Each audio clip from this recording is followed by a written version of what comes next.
Salam damai sejahtera, saudara-saudari terkasih dalam Kristus Yesus. Seperti pernah saya sampaikan, keluarga kami dikaruniai 3 orang putri yang sangat kami kasihi. Terus terang, kami sangat menikmati kebersamaan dengan putri-putri kami. Seringkali setelah makan malam, kami berusaha membuka percakapan yang ngalur ngidul hanya karena ingin menikmati kebersamaan dengan mereka. Namun, seringkali juga mereka menarik diri karena banyaknya pekerjaan rumah yang diberikan oleh bapak dan ibu gurunya. Belum lagi Zoom meeting dari kegiatan ekstrakurikuler mereka maupun kegiatan dari organisasi-organisasi yang mereka ikuti. Sepertinya hal ini mengingatkan saya akan hubungan kita dengan Tuhan. Kadang Allah yang begitu mengasihi kita, Dia selalu ingin dekat dengan kita, berbincang-bincang dengan kita, spend time together dengan kita, anak-anaknya. Namun, ternyata banyaknya kesibukan dan kegiatan kita, pekerjaan kita, yang selalu menjadi alasan untuk menomorduakan Tuhan. Bahkan, kita hanya memberikan Tuhan sisa-sisa dari waktu kita. Itu pun bila ada.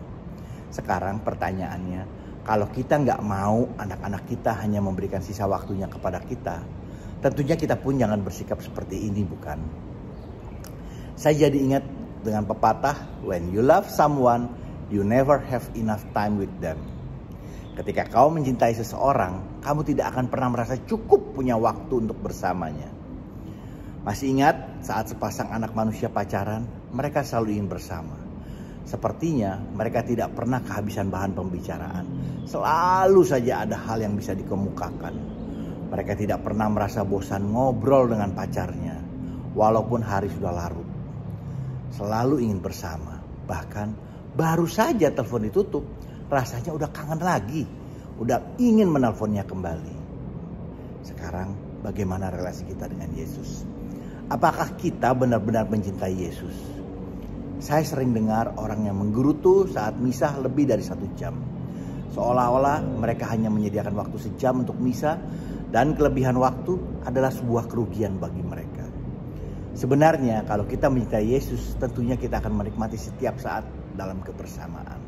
Membaca kitab suci, berdoa, dan pergi ke perayaan Ekaristi. Dan homili harusnya tidak pernah akan terasa lama. Bahkan selalu ingin lebih dan lebih. Kita haus mendengarkan firman-Nya. Memang kalau kita tidak mencintai Yesus, tentunya saat ikut misa, homilinya tidak pernah terasa singkat. Namun terasa sangat lama dan membosankan. Karena kita merasa ke gereja hanya sebagai kewajiban, bukan kebutuhan. Bahkan ada beberapa orang merasa datang ke gereja sepertinya mereka sudah giving God a good favor. Bukan main, bukan? Matius 22 ayat 37. Kasihilah Tuhan Allahmu dengan segenap hatimu, dengan segenap jiwamu, dan dengan segenap akal budimu.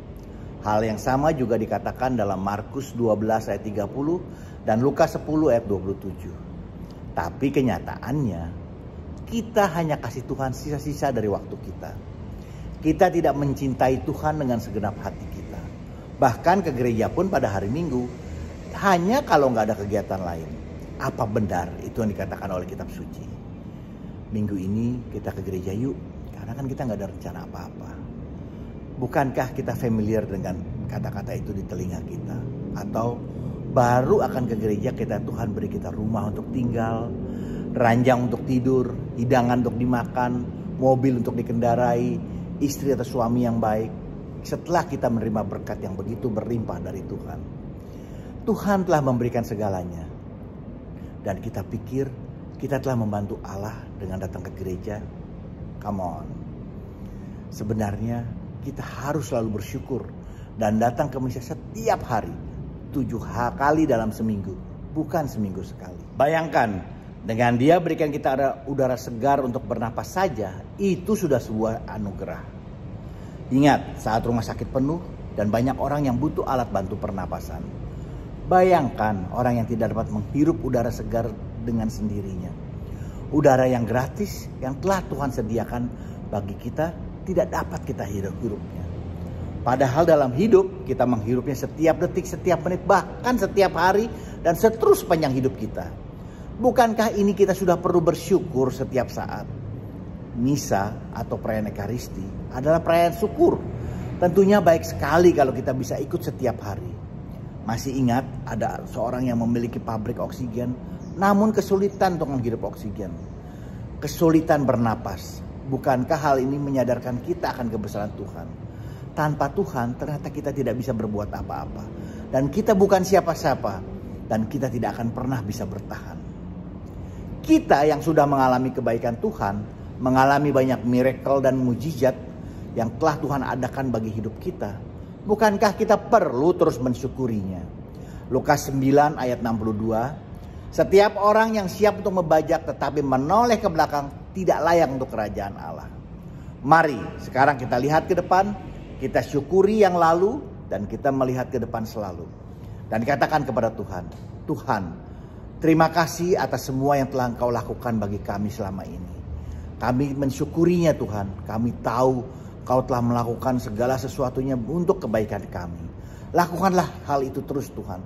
Kami menikmati keajaiban-Mu, kami menikmati miracle daripadamu. Dan kami menikmati kemesraan bersamamu ya Tuhan. Bila ada masukan, mohon berikan komentar Anda. Jangan lupa di like dan di subscribe.